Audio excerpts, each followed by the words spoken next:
The myriad of mouths descends,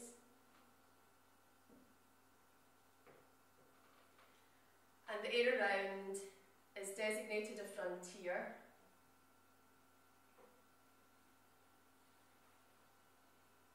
Subterfuge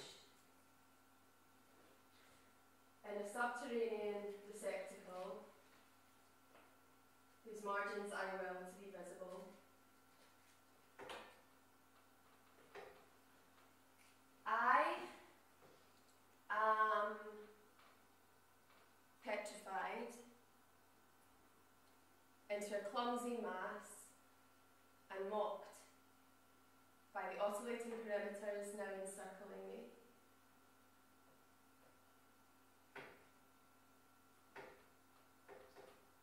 And then further on, a door without accent.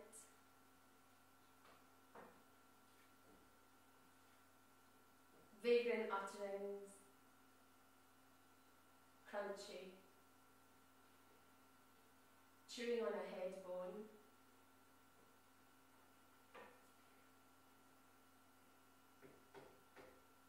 You, accomplice of the illegal register. How did you know that I would be here? I sent her in there to meet with you. Sweetened and I may be dumb, but I can tell one thing. You draw your gaze from the vaults of the dead acts.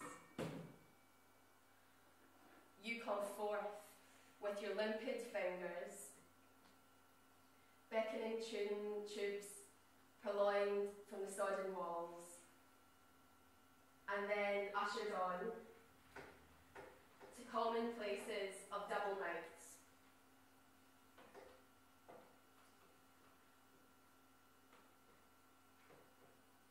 arms that arch the lost acts, and pinkies that set up walls that crumble.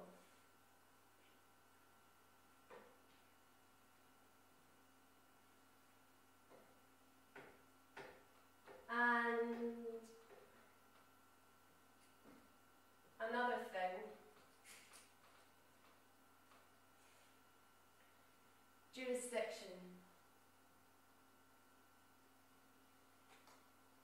It's not a word digestible by the mouths of the Myriad line.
So, all of the actions I have just been carrying out contribute to the construction of a space.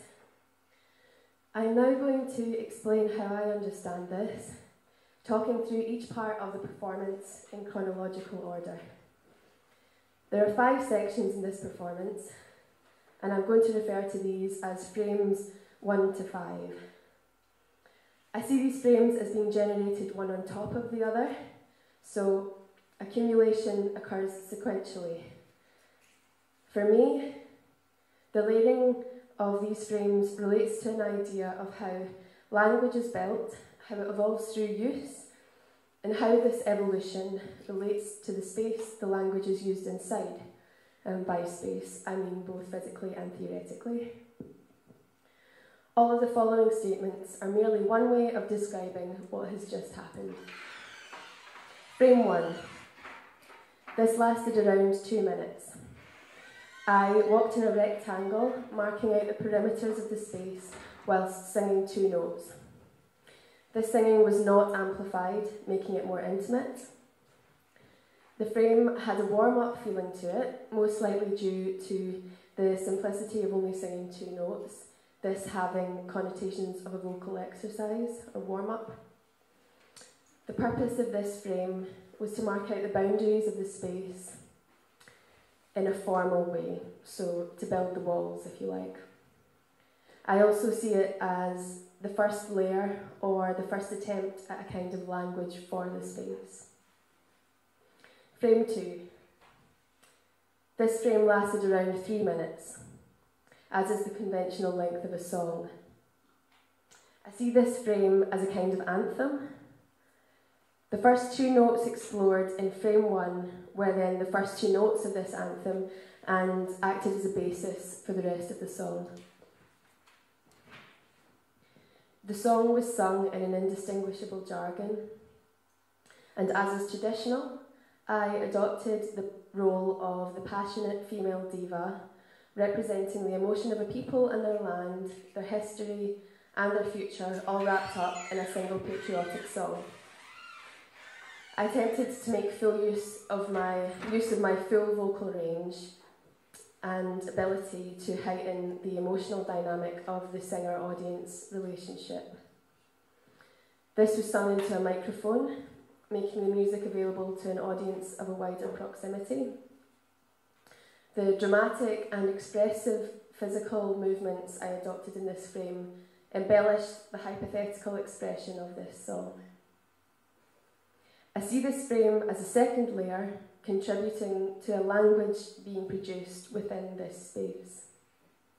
And as the space now has 2 layers, it has also begun to instill a history into itself. Frame 3. This frame lasted around 3 to 4 minutes.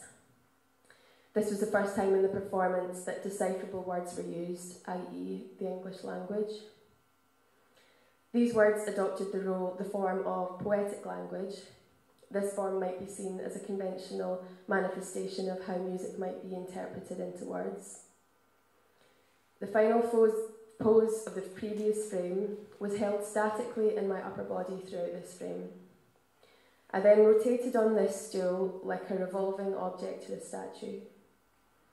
And for me, this is a way of suspending one frame into the next, so it was as if frame 2 had been paused, allowing frame 3 to unfold within this paused frame 2.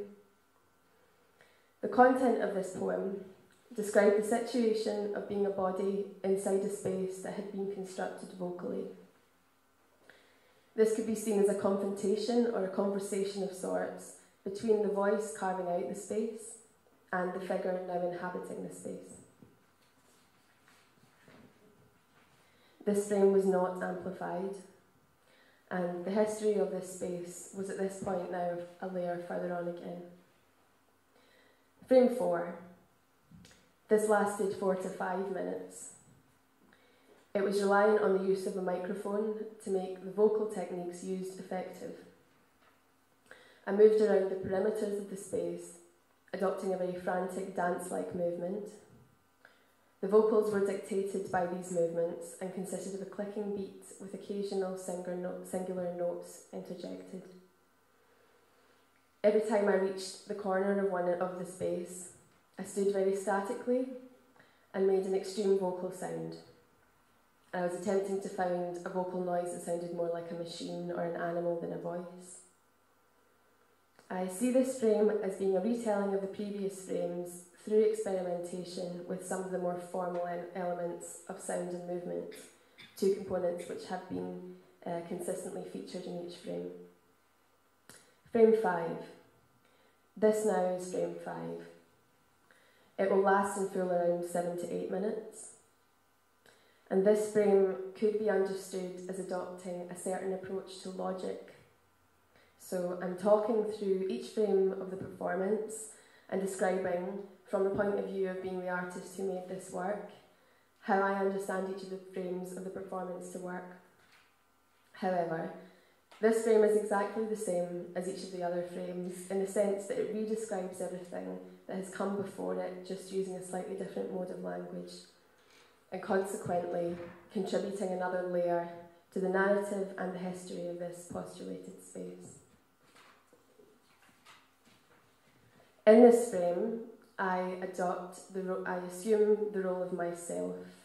So I'm using a physicality and a tone of voice which is natural to my own character. I see this frame as contributing a different emotional dynamic to the performance as a whole when juxtapositioned next to the previous frames. I don't see it as a way of telling you what to think about this performance or how you should understand it. It's just another way of describing what has just happened. We've now reached the end of this performance. Thank you.